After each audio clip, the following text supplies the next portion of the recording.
Welcome to the Don't Look Podcast.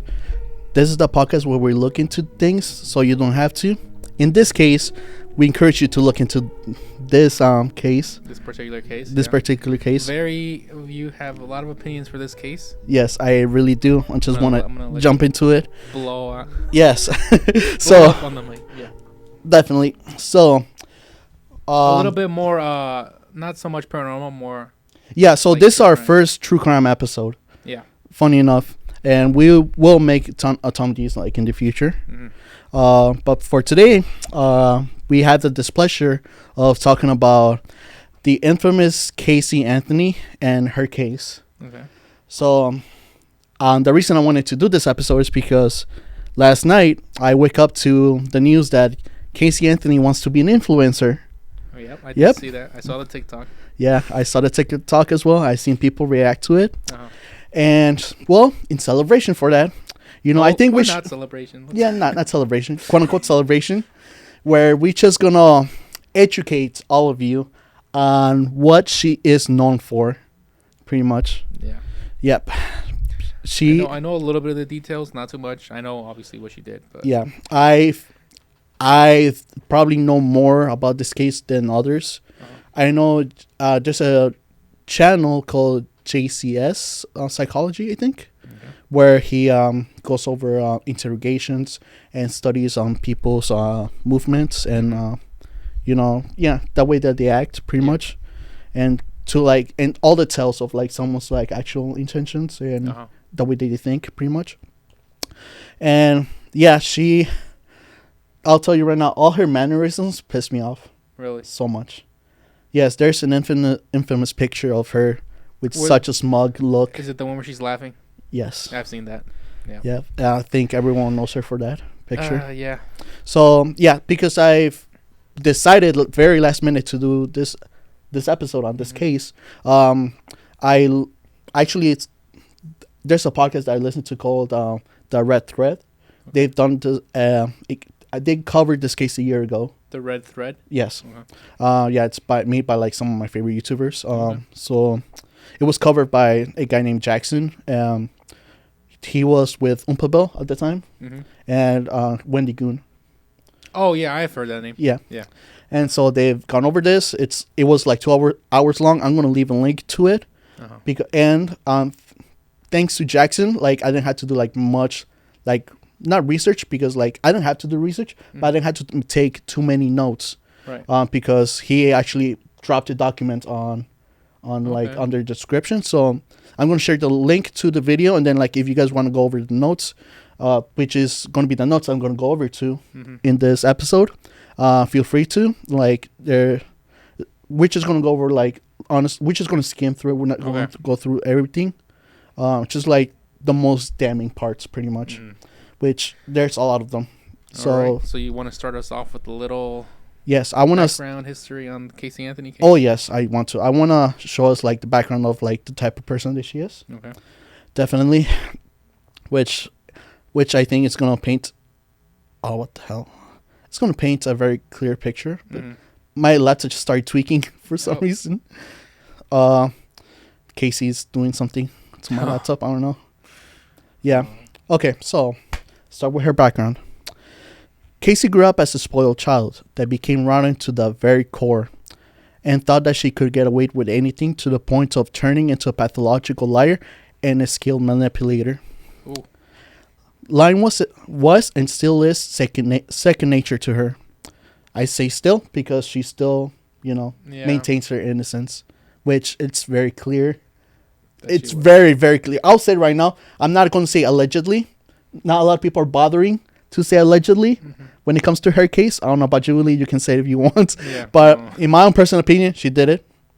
She did what she did because, and if she wants to sue me, which I don't think she wants to, because if she sues anybody for, saying like for defamation, quote unquote, that means that they will have to reopen the case, which I don't think, she's going to want to test fate a second time.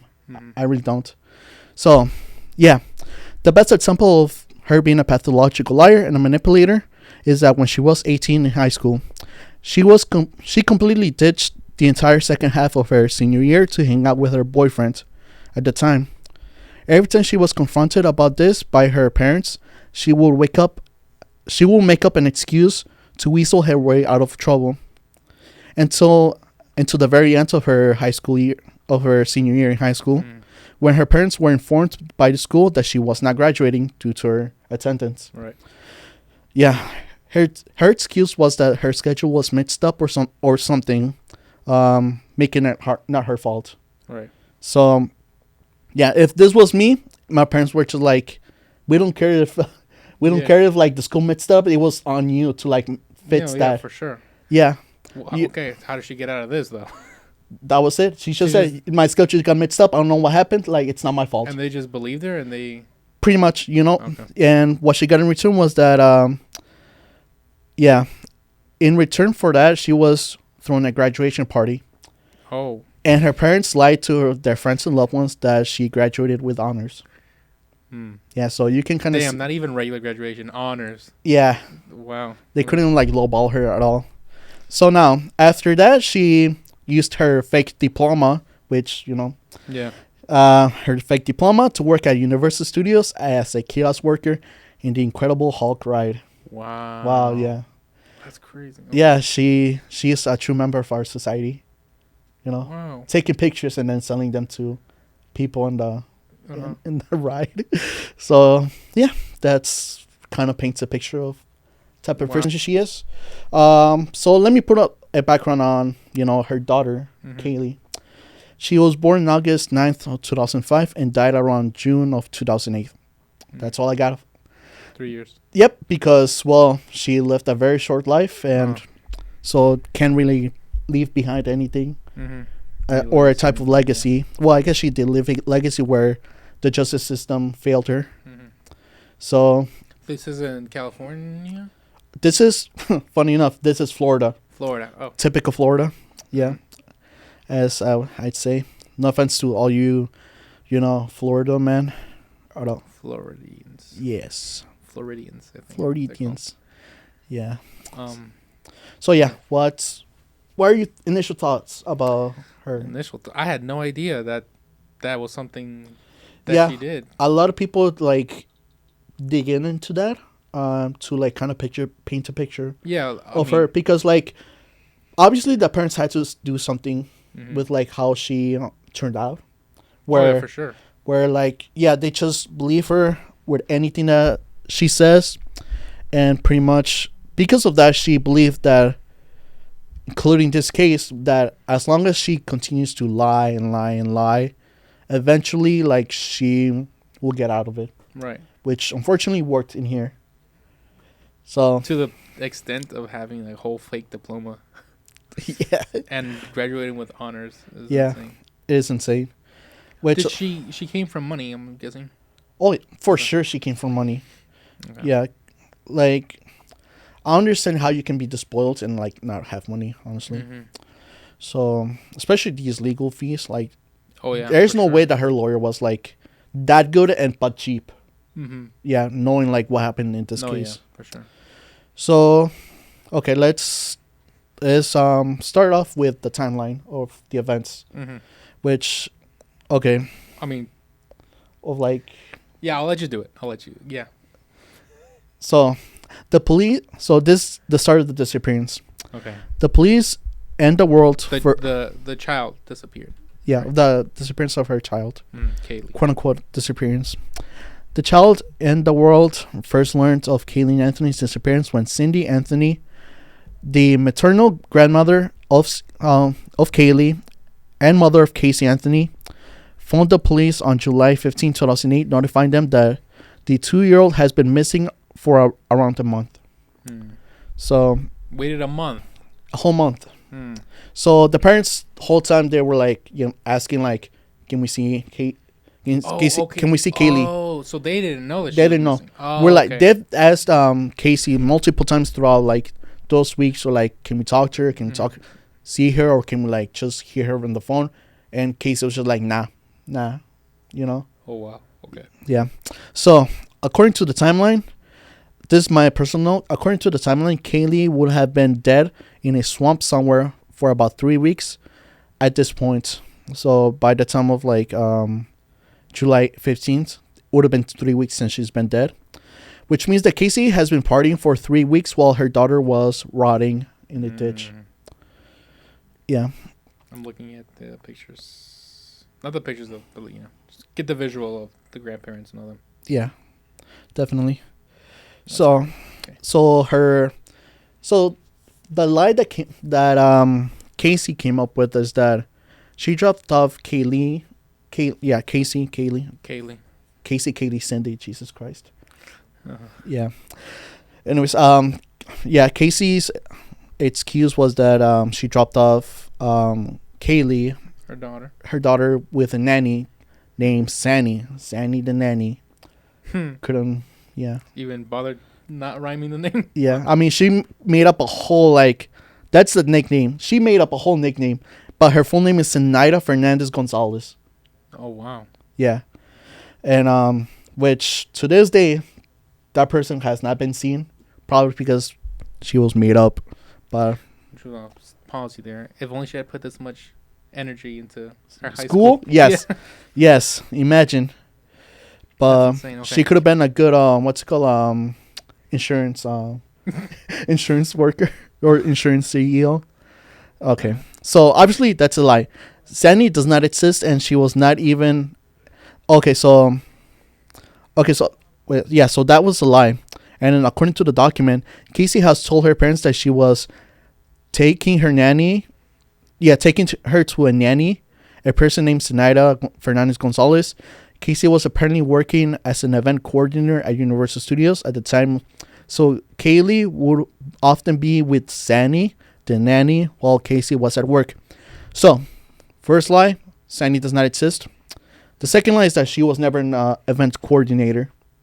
Right. Yeah, we've established that she was working at a fucking kiosk at the Hulk, right? Yeah.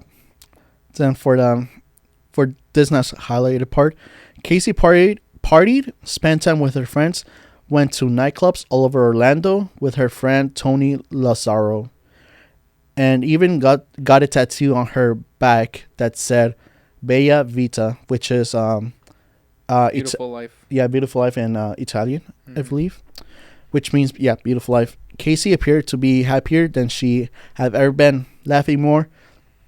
And this is while her child is missing. Yes. Mm-hmm. Yeah, laughing more, and her friends didn't notice anything abnormal about her behavior. Remember, this is while Casey Anthony was supposedly with her nanny, Kaylee. Kaylee was, in fact, missing during the period of time. Casey, on the other hand, was carefree and happy, something that she wrote herself in one of her journal entries dated June 21st, 2008. So, yeah, in her journal, she was like, which, I mean, she's 22. Who the fuck has a journal in age 22? A fucking diary. But yeah, she was just saying her thoughts about her life currently while her daughter's missing, which is like she's just much happier. Yeah. I think she even said that she made the right decision. Oh, wow. Like word to word, that she made the right decision, which it's kind of vague, but we kind of know what she meant by that. Mm-hmm. I think the defendants said like, so try to argue that when she meant that she made the right decision dropping her off with Sandy. Okay. So it's like so fucking convoluted for no reason. Yeah. Well, she's like covering her bases, I'm assuming, because I don't know. Yeah. Maybe she thought they were gonna find her diary or something. I don't know. I highly doubt. I don't think she's that smart to think that far, honestly. Let's see. Yeah. Okay. Sorry. When Casey originally left the family home, she had asked her parents if she could borrow their car, a white Pontiac Sunfire, which they agreed was okay as she allegedly needed to go on a business trip for her work. So a bunch of good business being made, at a fucking bar or somewhere in Orlando. But yeah, the car was later found in a parking lot, completely abandoned and out of fuel. The business responsible for the area called the owners of the car, Cindy and George, to let them know that their car, which had been there pretty long, and it needed to go.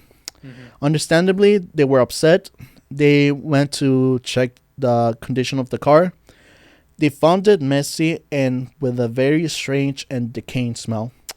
Oh. So I want to point out that Casey's father is he's a police officer, or was at the time, and so he's going to recognize the smell of a decaying body. And so, like, to me, that's just pretty damning. Personally, like, with a statement like that, but we'll go into, like, all the evidence and all that type of stuff. So yeah, obviously we now know that the smell belonged to Kaylee, fortunately. So then next, there's actually a 911 call. So after they find the car and everything, they meet up with Casey. And like the grandmother, Cindy, she is frantic. She is very nervous. She doesn't know what's going on. Yeah. She has no idea what's going on. She a lot of questions. So many questions. Yeah. Obviously, Casey's not going to answer any of them. Yeah. So what the grandmother decides to do is call the police. So I've read every single, I've listened to every single audio piece, every single phone call that has been going on, every single interrogation. The first phone call where the grandmother calls the police, and her and Casey take turns on talking to the operator. The difference between their demeanors are night and day. Oh, wow. The grandmother is frantic. She is scared. She is nervous for her daughter. Her granddaughter. She just wants to know where Kaylee is, So she's crying. She's hysterical, yes. And then the operator asked the grandmother to pass it to Casey. Casey, so let's see. Yeah, when you listen to the phone call, the difference between Cindy and Casey's tone is drastic and very noticeable.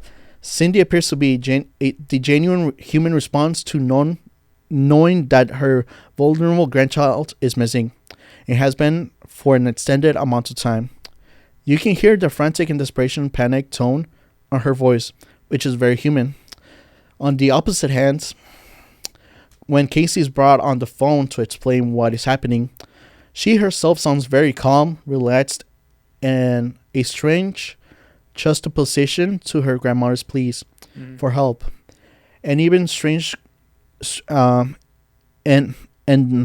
even stranger contradiction when you consider that it's almost coldly talking about her supposedly missing daughter. So pretty much, this is proof that Casey's just very indifferent about her own. And doesn't. Yeah, just doesn't care at all. That's insane. Now let's move on to the actual investigation, which is gonna make me throw something. Oh my, okay. Yeah, it's insane, how Casey just lies, manipulates the police, and all that type of stuff, and somehow it's not suspicious for the jury at all, with the way that she conducts herself during the investigation. So detectives needed to speak to Zanny as soon as possible, the nanny. So they asked Casey for her phone number, but Casey told them that the number was disconnected. Okay. Very convenient. Just wait for it. It didn't matter that Yuri, it didn't matter to Yuri, which is the investigator, as it would be important to the investigation and pressed Cindy for the number anyway. But for some reason she didn't want to and refused. Yeah. So yeah. That's already you can see the cracks in the story. Yeah, the cracks in the story, and also the urgency for Casey to find her daughter. So yeah. Trying a different tactic, Yuri asked for the contact information for Jeffrey Hopkins, which is the person that Casey claimed that recommended Zanny to. But was quickly informed by Casey that he left Universal Studios in the state months before, and his number was also disconnected. Yeah. So apparently everyone's number is fucking disconnected. Was this also a made up person? No, he was not made up. Which, again, it's so damning because you're gonna see later in the that guy testifying and contradicting every single thing that Casey said. Okay. So yeah, he left studios. Also let me see. So yeah. Yeah, so this is an example of Casey creating a web of lies, sending investigators into a wild goose chase, taking time away from finding her daughter. Also, Jeffrey wasn't working at Universal for about 6 years, not months. So it's been years since he hasn't worked there, but Casey said that it's been months since he left. So yeah, that's another lie. Detective Yuri continued to press for information. On the day Kaylee went missing, Casey dropped her off at Sandy's house as normal, but hours later, when she went to pick her up, there was no one there. Not Sandy, Kaylee, or the other 2 roommates who lived at the apartment. Yeah. So, this daycare service had 2 other roommates there? She said that there were, but they found the apartment being empty. So, you know. I wonder whose apartment that was. They just... Fucking no.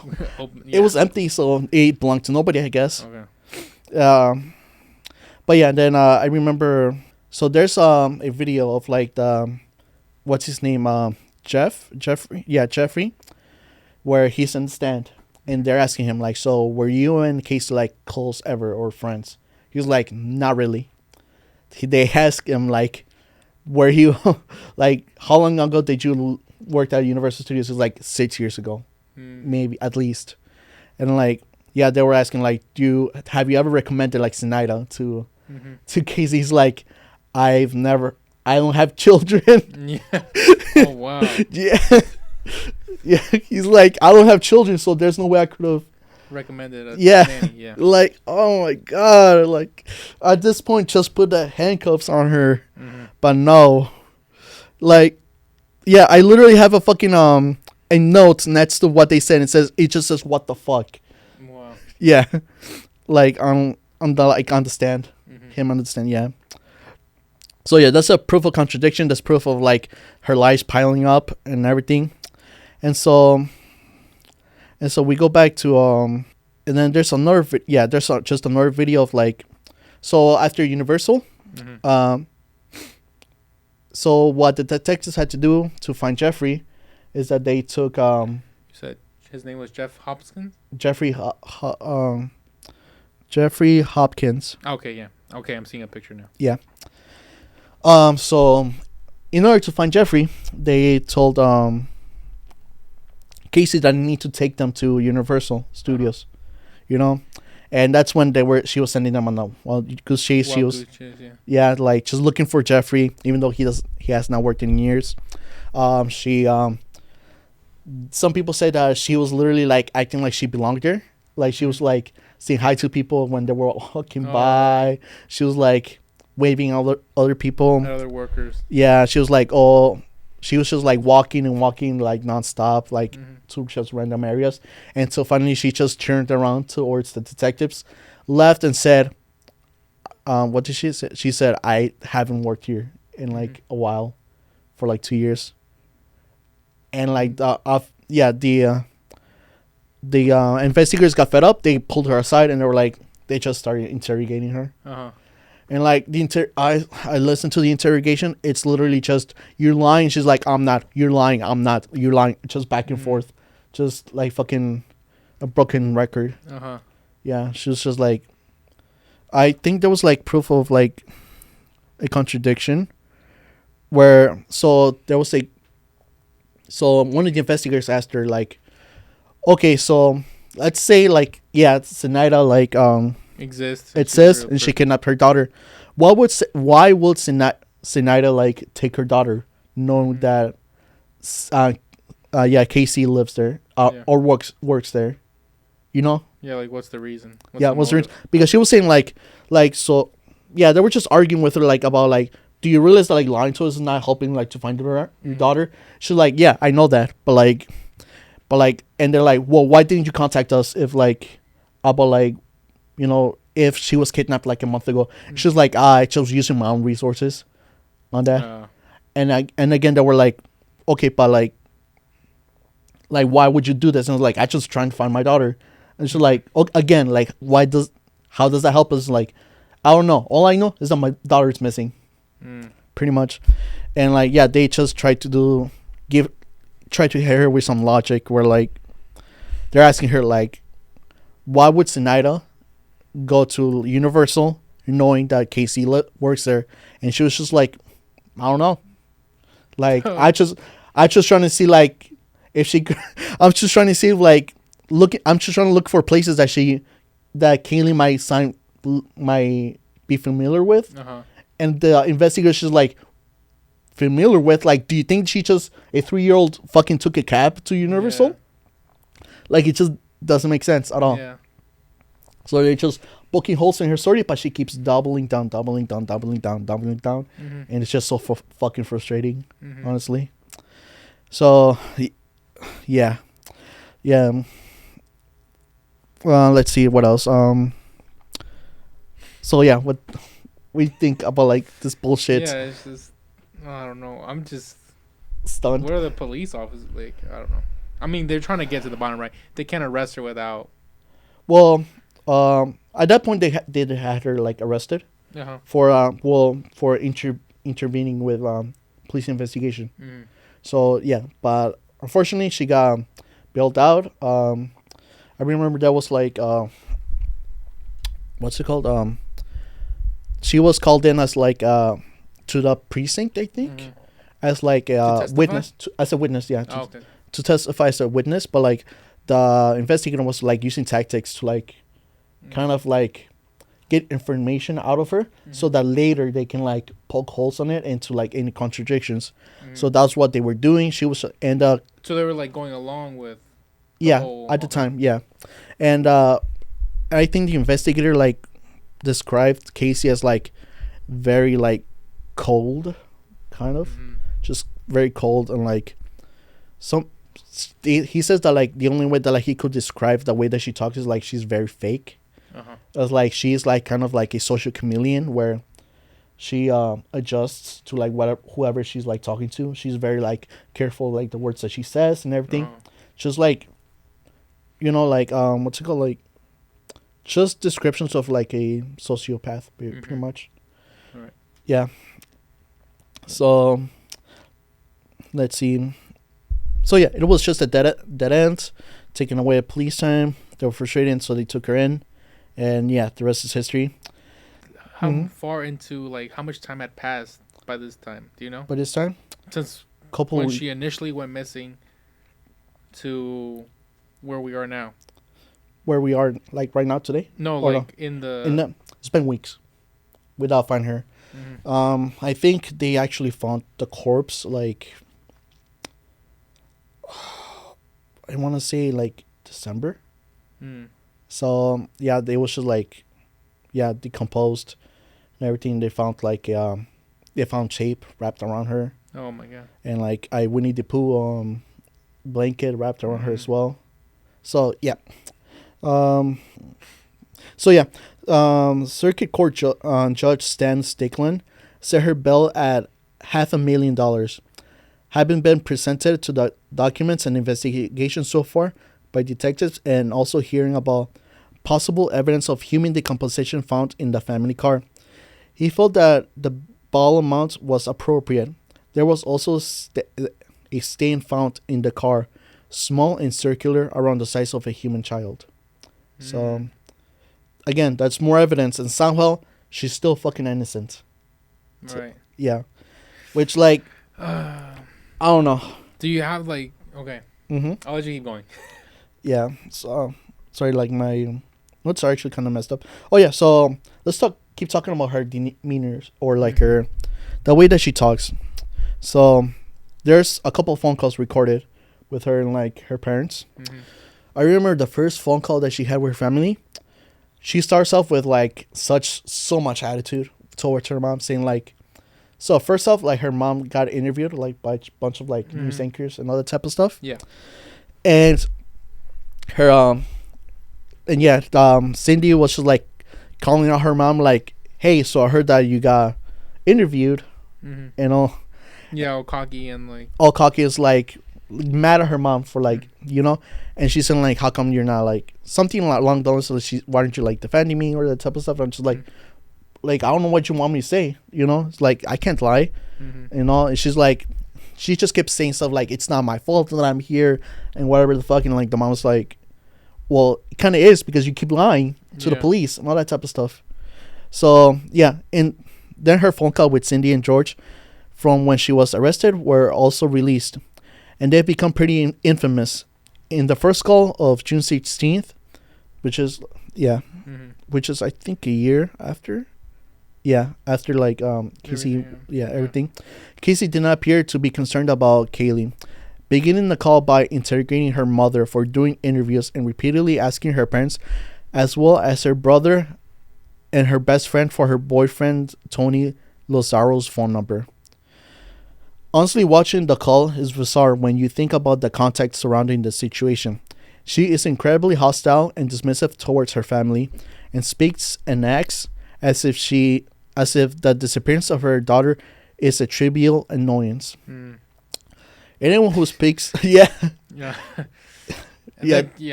Those are the vibes I heavily get when watching those. Yeah, so anyone who speaks to her with such humanity and desperation, and it's honestly so chilling seeing that in comparison to the psychotic attitude of this selfish narcissist. Not my words, it's the document. So yeah, this is more proof of Casey not caring at all about her daughter whatsoever.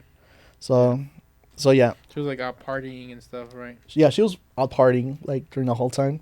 So yeah, these are pictures. The phone calls, and then you see her tear up a little bit, but that's literally when they're talking about her, not her daughter. Yeah. When she's like in the middle of the conversation, the center of it. That's when she starts crying, not when her daughter is being brought up or anything. So, yeah. Yeah, there was also a second phone call on July 25th, which was also very tense. Her parents were still extremely distressed about Kaylee's disappearance and were pleading with Casey to tell them what happened. But Casey appeared almost detached, still saying that she didn't know what happened and was being wrongfully accused. She almost seemed combative when her family were asking questions and trying to get the truth. On the third call, August 14th, Cindy was pleading with Casey, utterly desperate and upset, but Casey just remained the same. In fact, she seemed to be happy to talk about literally anything else other than Kaylee. These calls were really exemplified. These calls really exemplify the lack of a parent's concern for Kaylee. In fact, all they do is highly how manipulative Casey is whenever the topic turns to her and her plight. She becomes emotional and distressed, but only for herself. Whenever the topic turns to Casey, she becomes an empty vessel devoid of any emotional and human properties. So, again. Yeah. It's wild. Like, I don't understand how that's like the jury had to see this. Like, I don't get it. The more you say, the more I'm like, okay. Like, there's nothing, like... You see, like, the more we learn, like, the more, the more, like, context we receive, and, like, also how the more we learn about her, it just makes me wonder why the fuck did these people look at her and say, yeah, she's innocent. Yeah, she can go. And, okay, so let me go into, like, their charges, because she received 0 charges. 0 charges. Huh? Right. So, let's say, like, she's telling the truth. Her. Do you know what the charges are, by the way? Can you list them? So she was going to be charged for second-degree manslaughter or second-degree murder or what else? Also interference with police and not even that she got. Oh my god. Okay. She was, and at one point they wanted to hit her with the death penalty, which I don't know. Like, well, actually, no. Yeah, she should have gotten it. I'm sorry. Like, she should have gotten it. Because, like, the thing is... I don't know. I'm just letting you rant. I'm letting you have your moment. Yeah. Oh, my God. I'm fuming. I'm sorry. Oh, God. So, yeah, detectives were continuing their investigation while this was happening. So, let's go back to that threat now. In the suspicious family card that they've been forensically analyzing. We know that there was a strange trash bag that never got investigated as it was thrown out. So there's some police negligence right there. Lucky her. And there was an unusual stain and an unnerving smell to the car, but that wasn't all that was found. The suspicions regarding the smell were confirmed after conducting an air sampling. Investigators found chemical compounds consistent with the decomposing body. High levels of chloroform were also found in the boot of the car.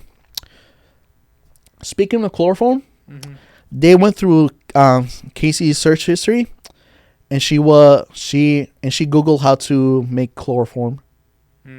So another thing. Yeah. Actually, let me see. So I found that in her Firefox Explorer browser. Someone else actually found more in her, I think was Safari. And it contained. This was her search history of June 16, 2008. Okay. 7:52 a.m. Shot girl costumes. I don't know. Shot girl costume? I don't know what the fuck that means. I don't know. 2:50 p.m. Suffocation. 2:51 p.m. Foolproof suffocation. Only reason that was not admissible at court was because the police failed to find that during the investigation. Okay. Yep. That was found later. Yep. Okay. Yeah. So chloroform. And then in the boot of the car, along with duct tape residue and a single hair strand which showed post-mortem banding. Yeah. This is something that only happens after a person has passed away. When mitochondrial DNA testing was done on the stand, it linked to the hair of either Kaylee or a maternal relative. So they do kind of have like a match where it could belong to Kaylee or a maternal relative, hence the mom. But they weren't able to like foolproof. Yeah, exactly. Yep. Also found was Kaylee's Winnie the Pooh blanket, a reminder of the innocence of the victim in the case. Genuinely heartbreaking stuff. When they searched Casey Anthony's computer, they also found Google searches of how to make chloroform, like I said before. And then my notes next to it says, "How the fuck is she innocent?" Yeah. Like, the more I'm hearing, it's just like, okay, here's another thing you can tack on. Here's another thing, more evidence. And yeah. Which, at this point, I think it's just an open and shut case. Again. No, yeah, for sure. Yeah, but with like everything that's coming out, you would assume, right? Like cases like this, like these, like the OJ case and this one, makes me wonder, like, what can I get away with if I just lie enough? Honestly. Right. So. I don't think much. Not if. Yeah. So yeah, Kaylee was not found during the initial searches, but in December that would finally change. A man named Roy Kronk was out working near the Anthony family home in December 11th when he saw a rubbish bag in the woods. He approached and saw that it was partially open. He first notched it. He first notched it with a stick and then hooked into and lifted what appeared to be a small human skull inside. Roy immediately called 911 to report what he found. Police quickly arrived to the scene. The body was in advanced stages of decomposition, with skeletal remains scattered around the area, most likely from animal activity and scavenging behavior. Other bits of evidence discovered the duct tape. So, yeah. duct tape which appeared to be placed over the mouth and nose of the deceased, which tells us the possibility of how Kaylee died was that she was suffocated by the duct tape. Yeah. Over the mouth. There was clothing and the blanket, which belonged to Kaylee, and a laundry bag, which the body was inside of. A week after being discovered, a report from the medical examiner concluded that the remains were of that Kaylee Anthony's, and her cause of death was homicide by undetermined means. With how decomposed her body was, it made it difficult to pinpoint exactly how she had died. The media lit it up in a frenzy. The public was spurred into even more rage, and on January 22nd, 2009, George Anthony tried to take his own life, but was unsuccessful. So, yeah, all this tells us the body was found. The grandfather, couldn't take it, and So, but I guess everyone felt horror. Yeah. Including Casey, because she probably didn't think the body. Yeah, whenever the parents kind of felt like, oh yeah, our daughter did this. So, yeah. Okay, so now let's talk about the trial. Okay. Initially, Casey was offered limited immunity by the prosecution in an attempt to encourage Casey to provide more information on Kaylee's location, as at that point in time, locating Kaylee was still the priority, since it was limited. It did not cover the serious felonies, but more so the changes of obstruction the investigation in lying to law enforcement. Casey refused the offer and kept her story about the enigmatic babysitter Zenaida having kidnapped Kaylee. So yeah, this is proof that she just keeps doubling down on that. No matter what they offer, doesn't matter if it means that they'll find your daughter quickly. She just keeps doubling down and does not want to tell the truth. Your story, yeah, she just doesn't want to. She refuses to. Yeah. So on October 14th of 2008, Casey was indicted by a grand jury on first-degree murder charges, aggravated child abuse, aggravated manslaughter of a child, and 4 counts of providing false information to law enforcement. In response, she pleaded not guilty, and in April of the following year, it was announced that the prosecution will seek the death penalty, which, like I said, correct. It's because whatever. The judge later ended up stepping down due to concerns of impartiality after it came to the light that he had an off-record conversation with a blogger invested in the case, a man called Dave Nichol, known as Marinade Dave. He was replaced with Judge Belvin Perry Jr., who was a chief judge of Florida's 9th Judicial Circuit. It's probably about time we go over what the prosecution believed happened to Kaylee. Firstly, they believed that the motive was Casey believed that she was burdened by motherhood. She had been forced into this life, whether by the man who impregnated her or by her parents who didn't want her to offer up the child for adoption. And she desperately wanted to regain her freedom and carefree lifestyle. This is evidenced by the fact that during the period after Kayleen's disappearance, Casey will have been seen partying constantly. Prosecution claimed that Casey looked up how to make chloroform, and then one day of her alleged murder used it to render Kaylee unconscious and placed duct tape over her nose and mouth, suffocating her to death. Then they believed that Casey stored Kaylee's body in the boot of the car, where it lay there for several days before she disposed of it, explaining why the car had the stain mark and the horrible smell. Casey could not get rid of the smell, which is when she abandoned the car and was picked up by her boyfriend Anthony. Yeah. So based on that, you know, argument by the prosecution, makes sense. Don't you think so? Yeah.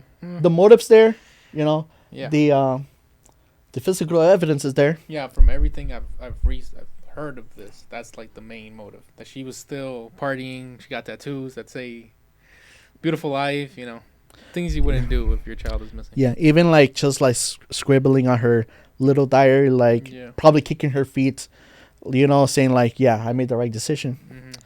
So it's just literal logic, just logic, you know, like it just takes common sense, people. Like, okay, so when Casey announced yesterday that she was gonna be an influencer, she's gonna be a TikToker, she's gonna give legal advice to people that need it. She even said in her credentials that she's been working with law since 2011, which is when she was liberated. Like, first of all, you didn't do anything. It was your lawyer who did it. It did it all. You didn't do jack shit. You just lied. And then I remember on Facebook people were asking like, what are your thoughts about Casey coming back to, you know, to TikTok and social media and everything? I heard a comment saying like, I don't care. She's hot. I'm following her. Wow. And another person said like, what did she do? Like, I thought she was innocent.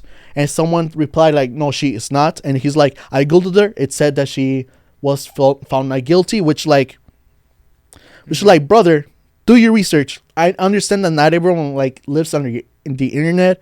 No one's as weird as me where like they listen to all the recordings, all the videos, everything like, and like footage of the court case. I get it. But like, if there's like this much, you know, animosity towards one individual and the person was like quote unquote proven to be innocent, then like maybe you should like look into it a little more. I'm sure that person that asked like probably just Google, is Kaylee innocent or not? Mm-hmm. And Google just said yes, because technically she is. Mm-hmm. Because of what the court said. Yes. Yeah. But if you maybe look into like what we just went through, you'll be like, no, that's wrong. Mm-hmm. You know? So yeah, it's so stupid. I hate this timeline. I really do. I don't want to live in this planet anymore. Jesus Christ. Oh, God. The good thing is that I have seen some people say that, like, oh, no, we're going to make sure she gets banned off all the internet. Which, and like, I'm here for it. I'm here for it. Honestly, she should not give legal advice. Like, first of all, if you come up to me and you say, oh, yeah, Casey Anthony, like, gave me this advice on her TikTok, I'm writing you off as a fucking sociopath at this point. Yeah. Do not talk to me. If you're taking advice from Casey Anthony, no. Oh God!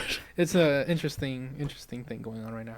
We'll have to wait and see for an update to see what happens with that. Yeah. But for a month from now, she's gonna throw her like meme coin. Do you think? She's gonna start one at one point. I just know it. Yeah. Do you think all this would like wanna like everything that's going on right now with like her being back in the spotlight? Do you think like the case might reopen, or like you can't really? In a perfect world, I think so. Again, I'll say it. She's guilty. If she wants to sue me, sure, because that will reopen the case. So I'll take the bullets and like lose money financially through the fucking court, like going to court with her, whatever. Because if I'm in the stand, I'm gonna tell her like, the jury was stupid at the time. Let's give us a new jury. Let's go through the evidence again and let's see what they think now. Mm-hmm. That's what and I know that she doesn't want to do that. I mean, she might be stupid enough to want to, you know, change faith again, because I mean, she is coming back to the mainstream. So that tells me that she's probably cocky enough to want to reopen the case and prove again that she is innocent. Mm-hmm. So I don't know. I think they should look into it, because okay, we're going through all of this, you know. We're going over the evidence. She's innocent. She's proven innocent. Then who killed her daughter? Mm-hmm. Who killed her? They didn't continue this. Same thing with the OJ case. They found OJ guilty. They found her, innocent. Found him innocent. They found her innocent. then why did they stop the investigation? Mm-hmm. Because if it's not then who did it? Right. So that's what baffles me. Like they were just like, okay, they didn't. That means suspect didn't do it. Let's just stop. Case closed. Case closed. I'm like, no, the case is not closed. Mm. Like, you know. So I don't know. This is why I have such a trouble with our current justice system. Funny enough, I got called in for jury duty. Oh, you did? Yes, for June or May somewhere. Mm. The time I'm gonna be in there, I wanna pick apart my jury members' brains. I kind of want to, because if it's like a open and shut case, and I see someone like just spill some doubt, I'm like, no, you're wrong. Mm-hmm. And if I'm the only person in those 12 people that think that person's guilty, I'm gonna fight for it. I don't fucking care. If it's like common, you know, if it's like black and white, like in this case, I'm gonna fight for it. Mm-hmm. If I was in that jury that day, I would have fought for it. Right. Because it makes no sense how this went by. How many jury members was it? 12. It's always 12. And it has to be unanimous. Mm. So 12 people said, yeah, she's innocent. So, you know, at this point, I'm not even... Okay. So anyways. So, see, here are some other things that I found in the court case. Okay. That I found complete bullshit. They threw her father under the bus. Mm. So the defenders, their case was that what happened was that there was an accidental drowning. Mm-hmm. Kaylee fell into the pool, drowned, and the father found out, and she's like, nah, we gotta cover this up. Like, this is bad for our family. You know, an accidental drowning, we can't have that. We gotta make it look like a murder by hiding the body. And yeah, that's that's one theory. Not theory. That's just what the defense made up. Okay. Like, there's no evidence of that. Of like, it could have been accidental drowning. They said that like, oh yeah, the chloroform could have been from the chlorine of the pool. Yeah. But like, again, there's nothing else. Like, you know. Mm-hmm. Another thing. Yeah. And then like, another thing is that they again threw the father under the bus because they blamed her for how Casey is, because they claimed that he was raping her throughout her childhood. Mm. And they say that because he been raping her and that she's used to, like, you know, lying every single day, she was able to become a pathological liar. Mm. So because of that, they say like that's enough motive for her to continue to lie or say all of her lies to like the investigators and all that type of stuff. Mm. Which again, there's no evidence. The whole point of that story was to pull on the heartstrings of the fucking jury. And that's what they... And it worked. It pisses me off that it worked. Yeah. Yeah. Like, I remember, like, after she was announced innocent, like, first of all, Casey's legal team is just as smug as her. Mm-hmm. Holy shit. Like, when there was, like, talking to reporters, they were like, we're finally glad that justice was served and that Casey Anthony was found innocent. And we're just like, justice was not served. Who killed the daughter? Yeah. Who killed Kaylee? That's the most important thing. Yeah, but they're like, nah. Let's forget about Kaylee. Casey is innocent, justice served. And like, we're glad that like Casey is gonna be a free woman on the type of stuff. Mm. So yeah, I got out everything I had to say. Jesus fuck. Oh my god. Now you're gonna see her all over social media, bro. What? Yes. Which honestly, she's the last person I ever want to see. After all those comments that I saw on Facebook, of they're saying like, yeah, I'm gonna follow her because she's hot, and like, or some people are just like doubting that she did it. Like, I uninstalled Facebook immediately. Oh, wow. I'm like, I gotta be off social media. I don't even use TikTok, so it's fine for me. If she's on TikTok, she can stay there, away from me. But yeah, I just hope that she like tries to.